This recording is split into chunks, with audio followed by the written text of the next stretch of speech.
Assalamualaikum warahmatullahi wabarakatuh. Kita lanjutkan ya.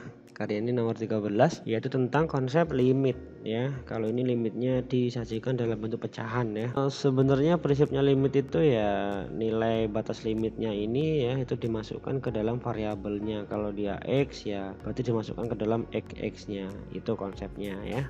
Ini bacanya adalah limit X mendekati 2 X kuadrat min 4X plus 3 per X min 1. Cuma konsep yang kedua adalah dalam limit itu harus menghindari yang namanya bentuk 0/0. Nah maksudnya adalah kalau ini dimasukkan terus tiba-tiba hasil itu 0/0, ini nggak boleh gitu ya. Terus kalau nggak boleh bagaimana? Nah haruslah mempunyai cara yang kedua ya. Jadi cara yang kedua itu adalah dengan cara memfaktorkan. Ini biasanya kalau memfaktorkan identik sama yang bentuk-bentuk kuadrat.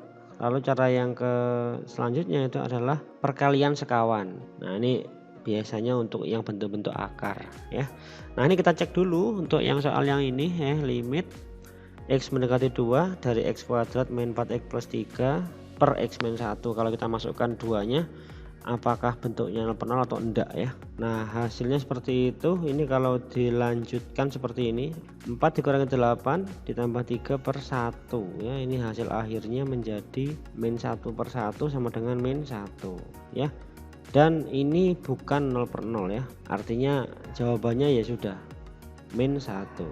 Caranya tinggal dimasukkan saja dan tidak perlu menggunakan cara yang kedua atau cara yang ketiga.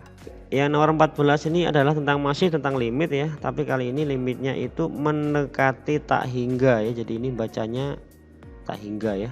Bentuknya adalah akar, lalu bentuknya di sini adalah kuadrat, terus dikurangi akar juga kuadrat. Nah ini kalau yang seperti ini malah lebih gampang karena ada rumus cepatnya gitu ya. Bentuknya seperti ini.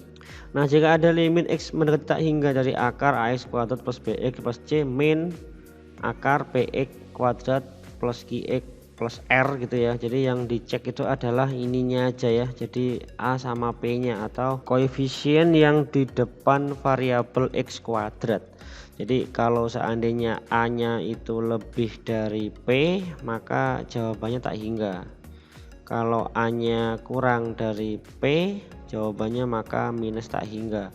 Nah sedangkan jawabannya kalau A itu sama dengan P maka ini bisa kita hitung kelanjutannya dengan cara menghitung B min Q per 2 akar A. Kembali ke soal kita adalah untuk A sama P nya itu kebetulan sama ya, 1 ya. Nah ini berarti tinggal kita garap untuk yang B min Q per 2A ya. Ini B nya min 2, Q nya 2 gitu ya, min 2 2 akar 1 sama dengan min 4/2 sama dengan min 2. Nah itu jawabannya. Jadi seperti itu cara mengerjakan untuk limit tak hingga dalam bentuk akar dan di dalamnya adalah bentuk kuadrat. Baik, untuk yang nomor 15 adalah kita mencari akarnya nanti. Jadi akar dari persamaan kuadrat X kuadrat min 6X min 12 sama dengan 0 ya. Ini sebenarnya materi sudah disentuh dari SMP ya, tapi nggak ada masalahnya, kita ulangi lagi ya. Jadi caranya adalah yang pertama seperti ini ya. Perhatikan bentuknya. Kalau misalkan koefisien untuk yang X kuadrat ini 1 ya, caranya lebih mudah ya, jadi lebih enak caranya. Nah ini tinggal kita buka kurung 2 aja begitu, dan di sini udah pasti X sama X ya. Lalu yang selanjutnya ya, cek yang bagian belakang min 16. Jadi min 16 ini kemungkinannya perkalian ada berapa gitu ya. Jadi ini kalau kita jabarkan menjadi seperti ini ya, ada 1 dikali min 16 atau min 1 dikali 16, 2 dikali min 8, min 2 dikali 8, atau 4 dikali min 4. Ada 5 kemungkinan ya untuk pasangan dari min 16 itu. Cuma sekarang kita cari bentuknya yang kalau dijumlahkan hasilnya itu harus min 6 ya. Jadi kalau dijumlahkan hasilnya harus yang di tengah. Nah dari kelima pasangan ini adalah yang jawabannya min 6 adalah yang ini ya. Jadi 2 ditambah min 8 itu adalah min 6. Jadi tinggal dipasang saja X plus 2 X min 8 ya. Jadi ini kalau diteruskan menjadi X plus 2 sama dengan 0 atau X min 8 sama dengan 0. Jadi ini X sama dengan min 2 atau X sama dengan 8. Jadi seperti itu cara mengerjakannya. Baik, untuk yang nomor 16 ini tentang persamaan kuadrat baru ya. Contohnya ini diketahui alfa dan beta adalah akar-akar persamaan x kuadrat plus 5x plus 7 sama dengan 0. Persamaan kuadrat baru yang akar-akarnya alfa plus 2 dan beta plus 2 adalah, yang pertama barangkali kita harus mengolah yang ini dulu ya. Jadi hubungan dari persamaan sama akar-akarnya ya. Jadi perlu diingat lagi bahwa si x kuadrat plus 5x plus 7 sama dengan 0, dia punya dua akar gitu ya. Akarnya adalah alfa dan beta. Nah, hubungannya mereka ya kalau dijumlahkan, nah itu sama dengan min b per a kan gitu ya. Jadi sama dengan min b, b nya adalah 5, min 5 per a nya 1 gitu ya. Jadi alfa ditambah beta itu sama dengan min 5. Nah, sedangkan perkaliannya alfa dikali beta itu sama dengan c per a gitu ya. Jadi sama dengan 7 per 1, ini sama dengan 7. Nah, sekarang tinggal kita olah untuk persamaan kuadrat yang baru yang akar-akarnya ini gitu ya. Jadi seolah-olah kita punya persamaan kuadrat baru gitu ya, bentuknya begini. Nah, bentuknya ax kuadrat plus bx plus c sama dengan 0, terus dia punya akar. Akarnya itu adalah alfa plus 2 dan beta plus 2. Ceritanya begitu ya. Jadi tinggal kita kembalikan lagi ke sana gitu. Jadi kalau ditayangkan penjumlahannya, jadi alfa plus 2 ini akarnya kan, ditambah beta plus 2 kan itu hasilnya adalah min b per a kan begitu ya. Jadi ini kalau dijumlahkan menjadi alfa tambah beta tambah 4 itu sama dengan min b per a nya. Nah, ini alfa plus betanya kita udah punya min 5 ya. Jadi min 5 tambah 4 itu sama dengan min b per a, berarti min b per a nya sama dengan min 1. Nah, terus yang kedua adalah untuk kondisi perkaliannya gitu ya. Jadi ini alfa plus 2 dikali beta plus 2 itu sama dengan c per a nya. Nah, itu yang kita kalikan begini, alfa beta 2 alfa ditambah 2 beta ditambah 4 ya, sama dengan c per a. Nah, ini bisa kita jabarkan menjadi alfa beta plus 2, ini alfa ditambah beta plus 4 gitu. Ini alfa kali beta kita udah punya ini ya 7. Nah, 2 ini penjumlahannya adalah min 5 dan ini 4 ya. Terakhir tinggal kita hitung aja, 7 ditambah negatif 10 ditambah 4 ya sama dengan 1 juga. Nah, kalau sudah begitu ya tinggal diubah ke dalam persamaannya. Nih, ingat ini hasil penjumlahannya dan ini adalah hasil perkaliannya.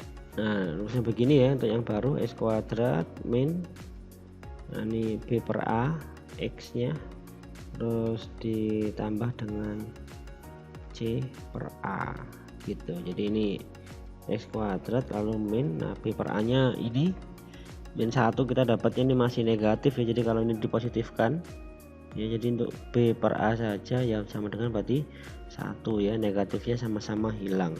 Ini berarti 1 aja, x plus c per a nya juga 1. Jadi hasil akhirnya adalah x kuadrat min x plus 1 gitu. Jadi ini adalah persamaan yang baru. Tambahi 0 juga boleh ya. Nah, oke, yang nomor 17 ini tentang fungsi komposisi ya. Jadi diketahui fungsi f dan g ditentukan oleh fx nya ini dan gx nya ini ya. Terus ditanya adalah f bunderan gx nya. Jadi bacanya itu adalah bunderan ya. Arti daripada bunderan itu adalah komposisi gitu ya. Berarti ini f bunderan gx itu artinya f gitu terus gx. Jadi gx nya itu yang masuk ke f gitu ya. Jadi ini f, gx nya adalah 3x min 4 ya. Berarti yang f ini yang x ini diganti dengan 3x min 4 ya, menjadi seperti ini. Nah, menjadi begitu. Lalu ini kita bisa kalikan Nah seperti ini ya, jadi ini dapatnya, ini dijabarkan ya, ini dijabarkan perkaliannya menjadi ini ya, lalu yang ini 3x min 4 nya itu tanda negatifnya dikalikan ke sini sama yang ke sini ya, maka hasilnya adalah ini ya, min 3x plus 4 ya. Jadi terakhir ini bisa kita kalikan saja, 2 kali 9x ini 18x kuadrat min 48x plus 32 min ini 3x plus 8. Saya lanjutkan di sebelah sini ya, jadi ini kita teruskan saja sama dengan 18x kuadrat ya. Nah, yang ada x-nya ini bisa kita gabungkan gitu ya, jadi menjadi min 51x dan 32 ditambah 8 plus 40 ya. Jadi untuk f bunderan Gx nya itu adalah ya ini ya, 18x kuadrat min 51x plus 40. Baik, yang nomor 18 ya, ini masih komposisi cuma ada tambahan inverse-nya gitu ya. Soalnya adalah jika fx sama dengan 3x plus 2 dan gx nya seper x, maka G bunderan F inverse. Nah, ada tanda pangkat min 1 ya, bacanya adalah inverse. Nah tenang saja ya, jadi kita kerjakan dulu untuk bunderan G, bunderan F nya dulu yang kita kerjakan ya. Ini berarti sama aja dengan F nya masuk ke G gitu. Nah seperti itu, jadi ini berubah menjadi 1/3x plus 2. Ini adalah G bunderan Fx. Karena permintaannya adalah inverse gitu ya, inverse-nya, jadi ini kita inversekan. Cara menginverskannya adalah begini, yang sebanyak ini saya ganti dengan Y gitu ya, Y sama dengan gitu ya 1/3x plus 2, ganti aja nggak apa-apa, lalu kita kalikan silang ya. Ini Y nya kali ke sana menjadi Y dikali 3x plus 2 ya, sama dengan 1 kalikan silang ya 1 gitu ya. Ini berarti kita kalikan menjadi 3xy plus 2y sama dengan 1. Lalu yang x nya kita keluarkan, yang ada x nya kita bawa ke kiri gitu. Jadi ini 3xy sama dengan ya 1, yang 2y nya saya geser ke kanan. Itu ini x nya bisa dikeluarkan, x 3y ya, bisa begitu ya, 1 min 2y. Jadi kalau kita mencari x nya aja, jadi sama dengan 1 min 2y per 3y ya. Jadi konsepnya adalah mencari inverse itu seperti ini. Jadi bentuknya yang mulanya y sama dengan gitu ya, itu kita ubah bentuknya menjadi x sama dengan. Nah itu ya konsep inverse-nya begitu gampangannya. Jadi ini kalau sudah ketemu seperti ini, tinggal kita kembalikan ke bentuk semula. Ini jadinya menjadi G bunderan F X ya, ini tapi ada inverse-nya ya gitu. Ini sama dengan, nah karena variabelnya X kita ganti variabelnya 1 min 2x per 3x ya. Jadi seperti itu cara mengerjakannya untuk yang inverse ya. Sampai sini dulu video kali ini, terima kasih, selamat belajar.